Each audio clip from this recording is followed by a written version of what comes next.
আর ২ মাস পরই বাজারে উঠবে হালি পেঁয়াজ, চলছে পুরোদমে পরিচর্যা। দর্শক, এই নিয়ে জানাতে কুষ্টিয়া থেকে আমাদের সঙ্গে যুক্ত হচ্ছেন সহকর্মী মাহতাবউদ্দিন লালন। লালন, জানাবেন এবছর কেমন আবাদ হয়েছে এবং হালি পেঁয়াজের দাম নিয়ে কৃষকরা কি বলছেন?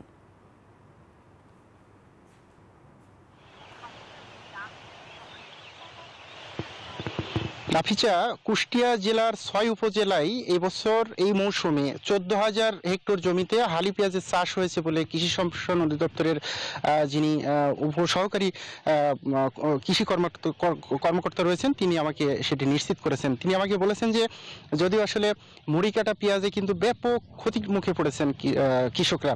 মুড়ি কাটা পেঁয়াজ চাষ করে কিন্তু কুষ্টিয়ার কৃষকরা তাদের যে চাষের খরচ, সেই খরচটি কিন্তু তারা উঠাতে পারেননি।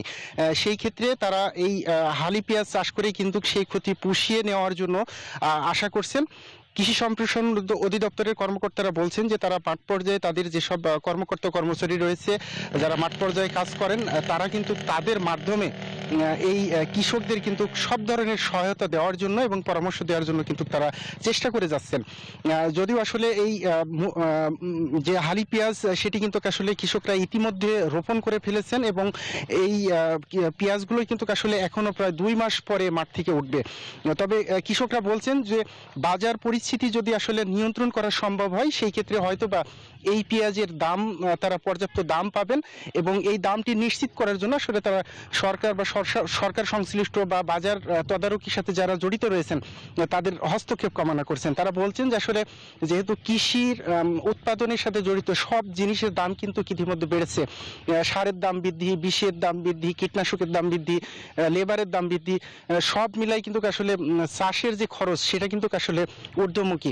সেই ক্ষেত্রে যদি তারা কাঙ্ক্ষিত এই চাষের দাম না পান, উৎপাদিত পণ্যের দাম না পান, সেই ক্ষেত্রে কিন্তু তারা ব্যাপক ক্ষতির মুখে পড়েন।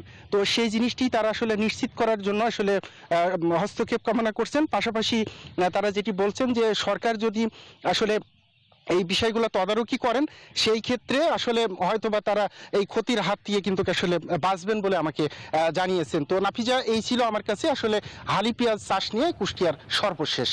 লালন, ধন্যবাদ আপনাকে।